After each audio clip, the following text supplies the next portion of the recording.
Okay, here we are, part 8 or 9 or whatever it is on the rail dragster here. Let's show you what we're gonna do today. Okay, today's project is all about the back end of the car here.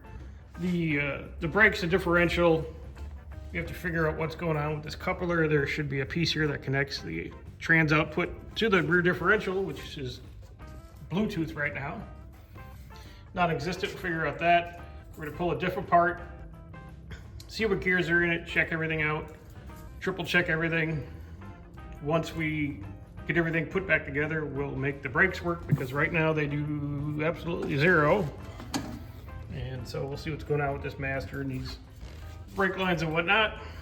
So let's get started. Okay, and the fun starts right away as soon as we get the cool looking wheel off.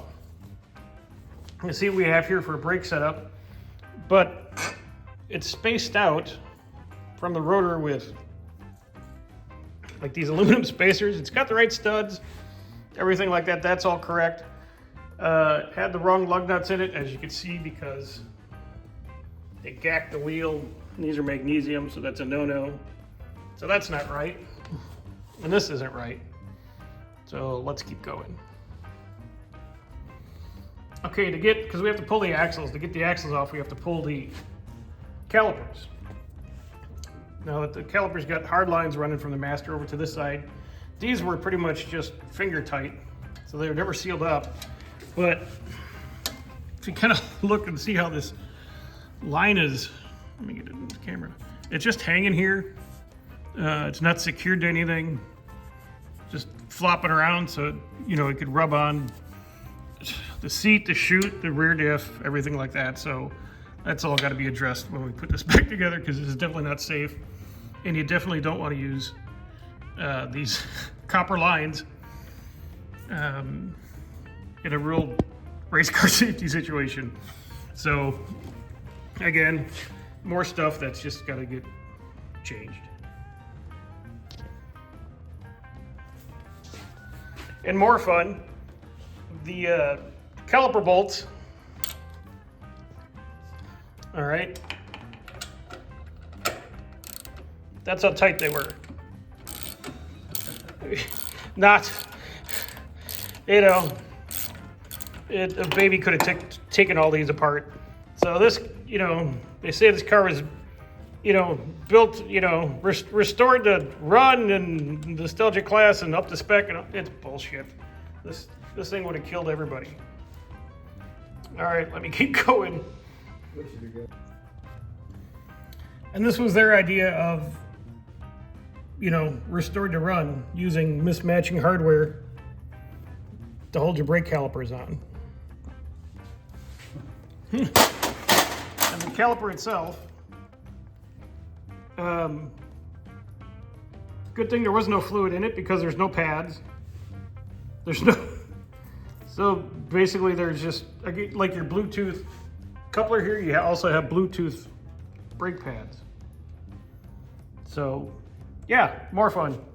Restored to be nostalgia correct, with no brake pads, no fluid, mismatched hardware. Nice. Okay, and on the left-hand side, well, this one had the pucks in it, or your pads. It's kind of what they look like in this style caliper, those little round things.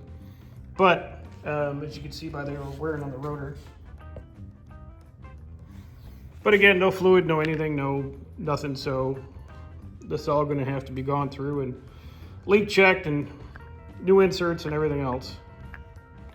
And then, well, there's good news, because the mismatched hardware has got its twins on the other side. So, maybe one side could eventually match. And we'll figure this all out.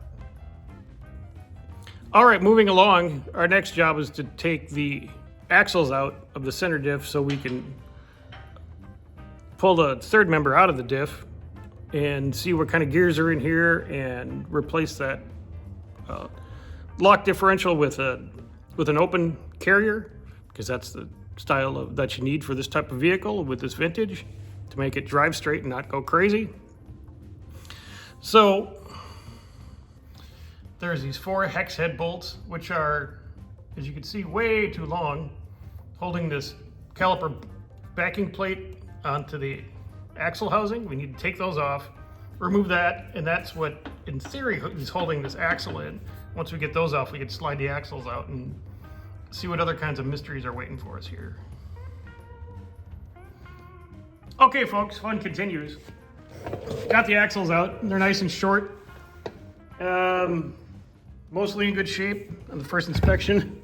I don't know why they decided to use sealer on the bearing surfaces, because it's dry. There's no fluid in the diff. Let me take a look inside there. You can't see very much. But yeah, again, greasy, grimy gopher guts instead of nice, clean race car stuff. So I'm sure the other side's the same way. Had to use a little pry bar to pop these off, because they should have just slid out once I took this retainer plate off. And that retainer plate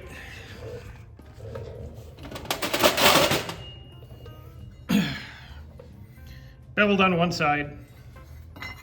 Since it gets a housing like so, that holds your axle in. You remove these, and your axle should come out. Well, like I said, had to use a pry bar between the housing and the back of the rotor, because I didn't want to beat on it, and you can't just yank on it because they're on the stands. But there's our one axle out. I'm sure there's more wrong here, and we'll find out. I'll have Tony take a look at it. But let's keep going. Pretty tight. Yeah. Maybe it doesn't work. Maybe. Okay, internet, riddle me this. Bearing, sleeve, no seal. Housing, no seal. Now, identify the flange and the type of bearing, and you tell me if this is going to keep the axle juice inside the axle tube. Okay, we have our third member removed. As you can see, it's a spool, and again, no good for this application because we need an open diff, and we can explain that here in a little bit. But the rear end appears to be set up okay. The grooves on the teeth that were marked, they seem to look correct. So that's good news. We have a 390 rear end gear because we have 43 on the ring, 11 on the pinion, 43 by 11, 3.9 point, blah, blah, blah, blah. So it's a 390 rear end. And let me show you the housing. And this is how, you know, there's more dust in here than fluid. So it never had any fluid in it. So this was never, ever gonna do anything but explode. No gasket on it. They sealed it up real nice. It was kind of a chore to get it separated, the third member from the housing. But we managed to get it apart, inspected everything. It's okay. You know, we're not sure about how the axles are gonna seal. We need to get ourselves a new carrier for the rear diff because we can't use a spool. We've measured and we figured out we don't need those wheel spacers that we showed you earlier that were behind the wheel. So we can get rid of those so the wheel can fit flush up against, you know, the hub. So that's good. We have plenty of clearance there. And that's about where we're gonna wrap up for today with this episode. Here's our parts tray. We have all the miscellaneous hardware and things like that, and all the housings, the brake hardware, stuff like that. We know we need to order brake pads and whatnot. So overall, a couple hours well spent. Moving forward, we know what parts we need to order for this thing. And there's a good shot of it. There's the thumbnail, I guess. Hey! But that's, you know, this episode for Jeff's little dragster here. Coming along. And we'll tear into next time. The next episode, we're going to get into the clutch can, what we need for that, this Lenco gear drive with the reverser on it, and then we'll figure out how our coupler is going to match up to the third member, all that kind of stuff. It's all kind of new. We just have to do a little research and figure out how all that's going to work. We have an idea, but we've never seen this type of tooth setup before. So that's going to be it for today, boys and girls. And, you know, do all the stuff on the bottom, like tap, surprise, like, subscribe, all that kind of stuff. And then we'll talk to you later. Thanks.